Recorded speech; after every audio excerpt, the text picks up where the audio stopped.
종료 주일입니다. 감람산을 넘어 나귀 타고 기드론 시내를 건너 예루살렘으로 들어가시는 예수님의 모습과 종려나무를 들고서 호산나 찬송하리로다 다윗의 자손이여 하며 외치는 백성들의 환영하는 소리가 들리는 것 같습니다. 백성들의 환호 소리가 높아지면 높아질수록 사실은 주님을 제거하려는 음모는 구체적으로 진행이 되었습니다. 바로 고난주간의 상황입니다.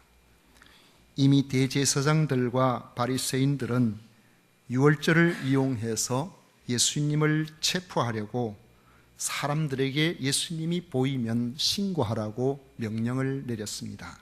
요한복음 11장 55절에서 57절 사이의 말씀을 보면 유대인의 유월절이 가까움에 많은 사람이 자기를 성결하게 하기 위하여 유월절 전에 시골에서 예루살렘으로 올라갔더니 그들이 예수를 찾으며 성전에 서서 말하되 너희 생각에는 어떠하냐? 그가 명절에 오지 아니하겠느냐 하니 이는 대제사장들과 바리새인들이 누구든지 예수 있는 곳을 알거든 신고하여 잡게 하라 명령하였음이러라. 이렇게 말씀하고 있습니다. 누구든지 예수 있는 곳을 알거든 신고하여 잡게 하라고 명령했다는 것입니다. 대제사장 무리들이 적극적으로 예수님을 체포하려고 한 까닭은 베다니에서 일어난 나사로의 다시 산 사건과 관계가 있습니다. 죽은 지 나흘이나 된 전혀 소망 없는 나사로가 예수 그리스도의 말씀 한마디로 다시 살아나게 된 이 표적은 당시 모든 유대인들에게 충격이었습니다. 대제사장 무리들은 더 이상 방치할 수 있는 단계가 넘어섰다는 생각을 하게 된 것입니다. 요한복음 11장 47절 이하의 말씀에 보면 이에 대제사장들과 바리새인들이 공회를 모으고 이르되 이 사람이 많은 표적을 행하니 우리가 어떻게 하겠느냐? 만일 그를 이대로 두면 모든 사람이 그를 믿을 것이요 그리고 로마인들이 와서 우리 땅과 민족을 빼앗아 가리라 하니 그 중의 한 사람 그 해의 대제사장인 가야바가 그들에게 말하되 너희가 아무것도 알지 못하는도다. 한 사람이 백성을 위하여 죽어서 온 민족이 망하지 않게 되는 것이 너희에게 유익한 줄을 생각지 아니하는도다라고 그렇게 말씀하고 있습니다. 당시 가야바는 약 15년간을 대제사장직에 있었습니다. 그는 당시의 정치적인 상황을 너무나 잘 알고 있는 사람입니다. 대제사장은 그 직분으로 볼 때에 그 자체가 종교적인 면을 갖고 있지만은 사실은 로마 총독의 임명으로 성전에 대한 권리와 제사장의 지위가 합법적으로 보장되는 정치적 직분이었습니다. 명절 기간에 대제사장이 입는 대제사장의 의복조차도 관리를 로마 당국에서 했습니다.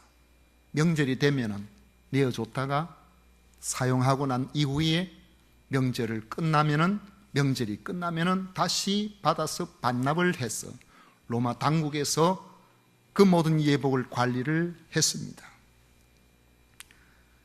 다만 다른 지역의 이방 사람들의 신전에서는 황제가 신으로 경배되도록 했지만은 유대인들에게만은 성전이 황제의 건강을 위해서 아침 저녁으로 희생 제물을 바치는 상번제죠.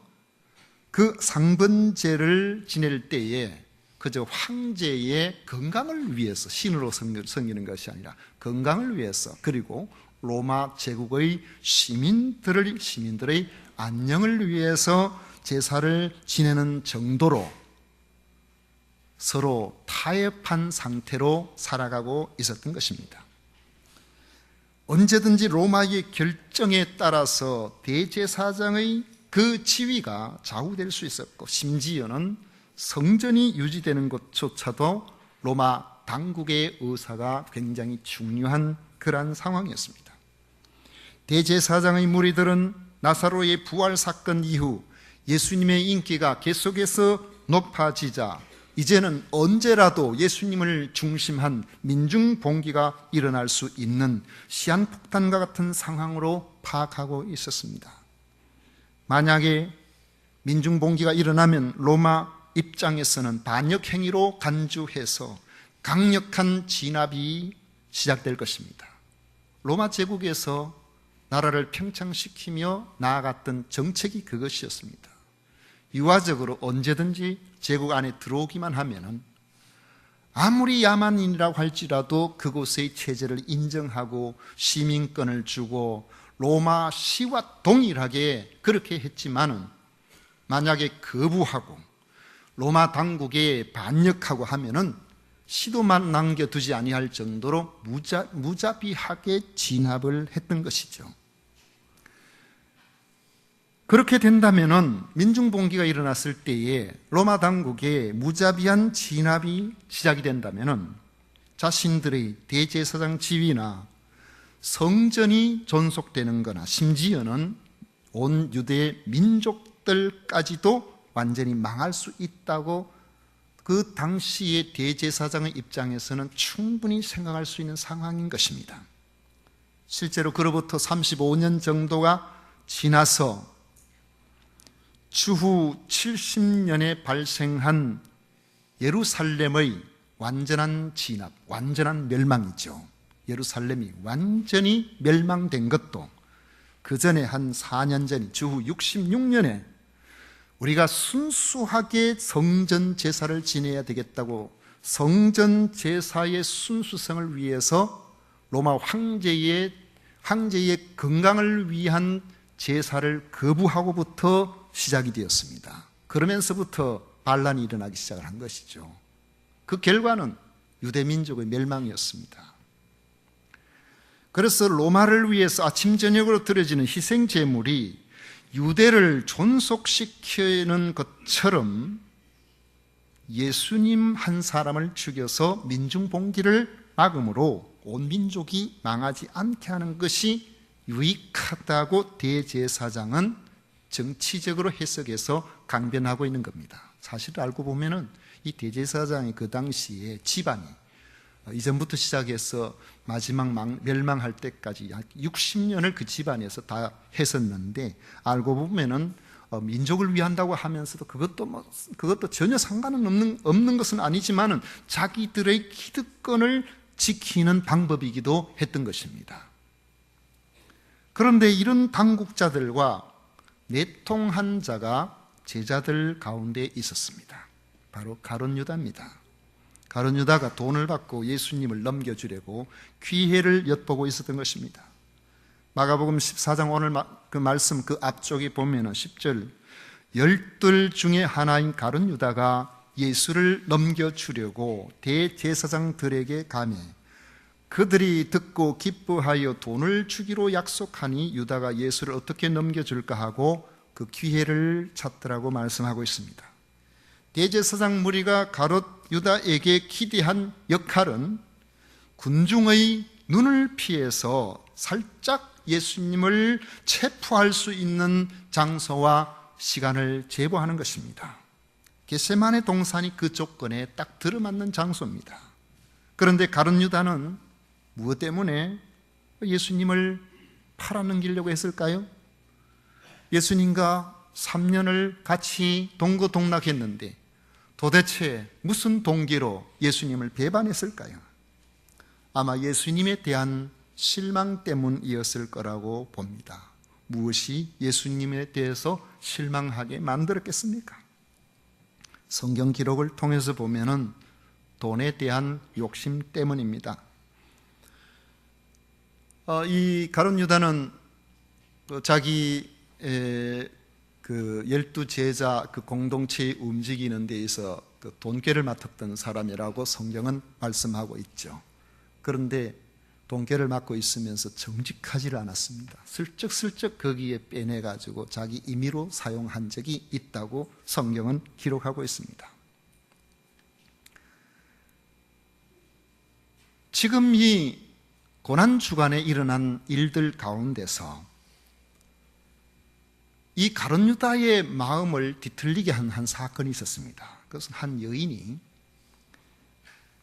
엄청난 값어치의 최상품 향유를 예수님의 머리에 아낌없이 붓는 일이 있었던 것이죠. 나드 한 옥합이 보통 로마 군인들의 1년 연봉치에 해당할 정도의 엄청난 가치를 갖고 있는 것입니다. 요즘으로 말하면 아마도 한 3천만 원에서 한 5천만 원 정도의 가치를 갖고 있는 것이 아닐까 생각할 수 있는데, 어느 집에 들어갔을 때에 한 여인이 이러한 엄청난 가치의 향유를 예수님의 머리에 아낌없이 부었습니다. 그럴 때에 제자들이 화를 내면서 이 일을 제기했습니다. 팔아서 가난한 자를 돕지 왜 이렇게 허비하느냐는 겁니다. 그런데 주님은 제자들의 말에 동의하지 아니하시고 여인들의 편에 서서 가난한 자는 너희들이 도우라고 하신 것입니다. 뜻밖이죠? 우리가 만약에 1년치 연봉에 해당할 만큼 이런 어마어마한 거액을 그냥 단 한 번에 두고두고 여러 사람들을 유익하게 하는 이런 일이 아닌 이러한 낭비라고 말할 수 있는 이런 일에 쏟아붓는다고 한다면 여러분들은 과연 이러한 행위가 옳다고 생각하십니까? 그런데 이렇게 엄청난 것을 낭비해버린 바로 이 여인을 예수님께서 두둔하고 계신 것이죠. 이걸 우리가 어떻게 이해를 해야 되겠습니까? 때로는 선한 일을 하자는 우리의 주장이 매우 옳은 것처럼 보이지만은 가끔은 사랑이 메말라지게 되면은 주님께 드린 것조차도 아까워할 수 있다는 사실을 우리가 생각해야 됩니다. 여러분 생각해 보십시오. 결혼할 때에 결혼 반지 주고받죠. 그 결혼 반지의 중간에 반짝반짝하는 다이아몬드, 요즘 그렇게 작은 거라도 해서 주고받기를 원하는 줄로 압니다. 그런데 금반지는 그래도 어느 정도 그 돈을 받고 이렇게 현금화할 수 있지만은, 제가 듣기로는 다이아몬드 반지는 이미 한번 거래가 되고 난 다음에는 그 다음에 팔려고 하면은 가치가 대폭 떨어진다는 이야기를 제가 들었습니다. 전혀 실용적이지 않는, 이거 한번 그냥 주고받고 그냥 농 안에 넣어 있으면 도둑들까 걱정되는, 왜 이런 비실용적인 반지를 수백만 원씩 주고서 주고받습니까? 그런데 이런 것을 주는데도 이런 것을 주면서 당신 사랑합니다라고 표현할 때에 그런 비실용적인 것을 내가 받으면서도 아이고 이 남자 이거 앞으로 세상 사는 거 보니까 이거 시원찮겠구나, 어떻게 세상을 이렇게 비상식적이고 합리적이지 않는 이런 식으로 살아간다는 말인가? 이 결혼을 다시 생각해 봐야 되겠네. 여러분 그렇게 생각하는 사람이 몇이나 되겠습니까? 그 반지가 가격이 높으면 높을수록 이 사람이 나를 사랑하는 것보다, 정말 이 반지 가격만큼이나 나를 좋아하는 것보다, 그렇게 생각하고 오히려 그것을 좋게 생각하는 사람들이 얼마나 많습니까? 다른 날은 전부 그냥 손가락 빨고 있어도 결혼 기념일 되면은 근사한 레스토랑에 가서 거기서 뭔가 좀 값비싼 뭔가를 먹으면서 그들의 사랑을 확인하고 싶어 하는 것이 우리 보통 사람들의 모습이 아닐까요? 깊은 사랑의 한 표현입니다. 아마 제가 볼 때에 이 땅에 산 사람들 가운데서 아무리 대단한 그러한 권력을 가진 황제라고 할지라도 단시간에 단순간에 예수님처럼 이런 고급 향수를, 이 값비싼 것을 사용해 보신 분은 아무도 없을 겁니다. 세상에는 누가 그래 하루 저녁에 3천만 원, 5천만 원짜리 향수를 머리에 한번 붓고 만 사람이 어디 있겠습니까? 황제라고 한들 그렇게 하겠습니까? 바로 그것은 그 여인의 주님을 향한 사랑의 표현이었습니다. 모든 것을 다 주고 아무리 귀한 것, 그게 자기 전 재산이라고 할지라도 아깝지 않은 그 여인의 사랑이었습니다. 제자들은 주님을 사랑하는 것처럼 보여도 사실은 어찌 보면은 마음이 바짝 말라 있었습니다. 향유를 드린 여인만큼 주님을 향한 순수한 사랑의 열정이 그들에게 있었다고 보기는 어려운 것입니다. 왜 이 제자들의 마음이 주님을 사랑하지 않은 것은 아닌데 이렇게 메말라 있었을까요? 아마도 그들의 오래된 가난한 생활 때문에 그런 것이 아닌가 생각해 봅니다. 당시에 누가 제일 가난한 사람이겠습니까? 분명히 가장 가난한 사람들 가운데 이 제자들이 속해 있었다라고 볼 수 있습니다. 베드로가 예루살렘에 들어가면서 예수님 앞에 드리는 말씀이 보소서 우리가 모든 것을 버리고 주를 따랐나이다 그랬어요. 주님이 무화과 열매로 아침에 시장길을 때우려고 하신 것을 볼 때에 주님과 함께 하고 있는 제자들은 식사 한 끼조차도 누군가의 대접이 필요할 만큼 가난했던 것입니다. 예수님은 대답하셨습니다. 내가 진실로 너희에게 이르노니 나와 복음을 위하여 집이나 형제나 자매나 어머니나 아버지나 자식이나 전토를 벌인 자는 현세에 있어 집과 형제와 자매와 어머니와 자식과 전토를 100배나 받되 박해를 겸하여 받고 내세의 영생을 받지 못할 자가 없느니라. 제자들은 주님의 말씀을 들을 때에 우리가 예수님을 조건 없이 따랐기 때문에 언젠가는 주님께서 우리에게 그런 보상을 해 주실 것이라는 약속으로 알아들었을 수도 있습니다.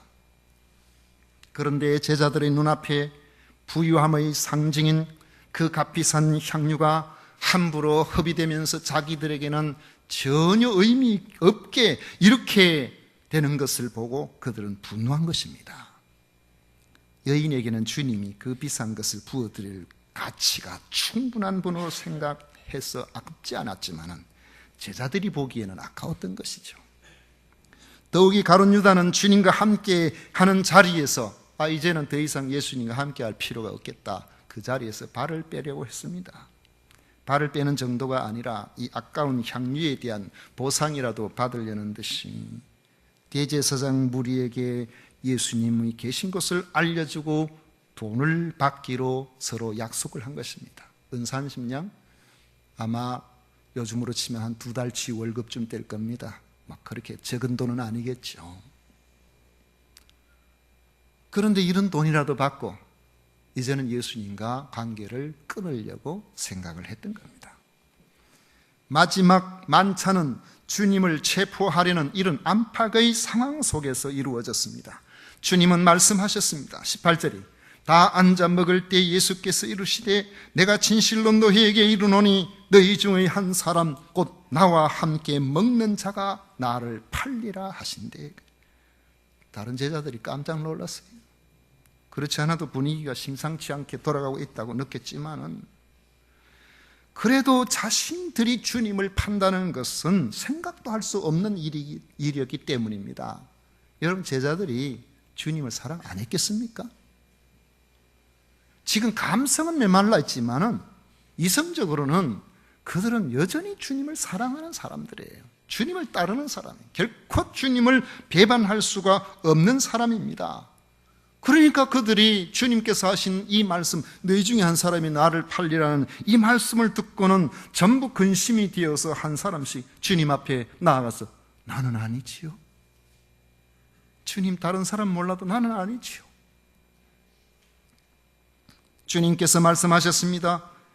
20절 21절에 보면 그들에게 이르시되 12 중의 하나 곧 나와 함께 그릇에 손을 넣는 자니라. 인자는 자기에 대하여 기록된 대로 가거니와 인자를 파는 그 사람에게는 화가 있으리로다. 그 사람은 차라리 나지 아니하였더라면 자기에게 좋을 뻔하였느니라. 마태복음에 의하면 그 자리에 가룟 유다도 라피어 나는 아니지요 라고 말했다고 되어 있습니다. 참 낯짝이 두껍죠. 야비하고 얼마나 능청스럽습니까? 주님께서는 그에게 네가 말하였도다 라고 하시면서 분명히 경고하셨지만은 유다는 끝내 예수님을 넘겨주고 말았습니다. 주님은 최후의 만찬석에서 떡을 가지고 축복하시면서 제자들에게 나누어 주시고 말씀하셨습니다. 받으라, 이것은 내 몸이니라. 잔을 가지고 감사 기도하신 이후에는 이것은 많은 사람을 위하여 흘리는 나의 피 곧 언약의 피니라. 진실로 너에게 이르노니 내가 포도나무에서 난 것을 하나님 나라에서 새 것으로 마시는 날까지 다시 마시지 아니하리라고 하셨습니다. 주님의 만찬석은 주께서 우리를 천국 공동체의 일원으로 만드시려는 그 십자가 희생을 기념하는 자리였습니다. 주님의 떡과 잔으로 주님 안에서 제자들을 하나 되게 하신 것입니다. 주님의 사랑을 받은 자로서 서로 사랑하고 섬기며 그 공동체를 이루어 나가야 할 책임이 바로 그 잔에 참여한 자들에게 있는 것입니다. 그것이 주님의 사랑을 받은 사람들의 당연한 삶의 몫입니다. 그런데 누가복음에 보면 그 성만찬을 행한 후에 바로 그 자리에서 서로 누가 크냐 하는 다툼이 일어났다고 말씀하고 있습니다. 누가복음 22장 24절에 보면 또 그들 사이에 그중 누가 크냐 하는 다툼이 난지라 했습니다. 오늘날 예수님으로 하나가 된 신앙 공동체가 깊이 관심을 가져야 할 대목입니다. 과연 교회 내에서 우리가 누가 높냐, 누가 크냐, 과연 누가 옳으냐, 누가 그러냐, 이런 다툼이 벌어진다면 명분이야 뻔하죠. 명분이야 뭔가 옳은 것을 한번 해보겠다는 것이죠. 그러나 그 결과가 어떻게 되겠습니까? 누가 좋아하겠습니까? 동물의 세계 예전에 그게 있으나니까 저는 뭐 그거 밖에 잘 모르겠습니다만 아프리카 초원에서 뛰어다니는 야생동물 촬영한 것 이거 방영되면은 지금도 다른 거 하다가 멈춰놓고 유심히 살펴봅니다. 재미가 있었어요. 그런데 보면은 그 순하디 순한 가젤 영양 이런 동물들도 이제 새끼를 뵐 때가 가까이 오면은 영역 다툼을 하는데 아주 치열하게 합니다. 서로 한 마리가 뿔이 부러지든지 어디 옆구리가 갈비뼈가 나가든지 다리가 어떻게 쩔룩거리든지 그 때가 될 때까지 그렇게 서로 머리끼리 부딪히면서 박치기를 해요. 그렇게 하는데 그런데 그렇게 서로 다툴 때에 카메라가 뒤쪽으로 쑥 당겨서 잠대 보면 숲속에서 은밀히 지켜보고 있는 산원 포식자가 있다는 거예요. 유심히 지켜 튀어나가지도 않습니다. 가만히 있습니다. 자기들끼리 싸우다가 이 상처를 입거나 힘이 빠지거나 그럴 때까지 거기서 기다리고 있는 거예요. 때가 되었다 싶으면 그때는 가차없이 뛰어나갑니다. 사정없이 뛰어나가서 단순간에 제압을 해버립니다. 주님은 그것을 염려하시는 거예요. 누가복음 22장 31절에 보면 시몬아 시몬아 보라 사탄이 너희를 밀가부르듯 하려고 요구하였다고 그렇게 말씀하고 있습니다. 최후의 만찬석은 주님의 떡과 잔의 예식이 있는 자리입니다. 주님의 살과 피로 세운 공동체임을 우리가 기억하고 살라고 말씀하고 있는 것입니다. 은밀한 포식자 같은 사탄의 꾀에 우리가 넘어가지 아니하려면 가룟 유다처럼 주님이 세우신 공동체를 허물 수 있는 개인적인 이러한 욕심을 버려야 됩니다. 욕심을 가지게 되면 사태를 그르칠 수 있습니다. 판단을 그르칠 수가 있습니다. 사랑 없이 그저 남을 판단하고 시시비비를 쉽게 따지는 자리가 되지 않도록 해야 됩니다. 제자들처럼 서로 높아지려고 키를 제기하는 바로 이러한 자리가 되어서 안 됩니다. 오직 주님의 희생을 기억하고 주님을 향한 내 사랑을 점검하는 자리가 되어야 됩니다.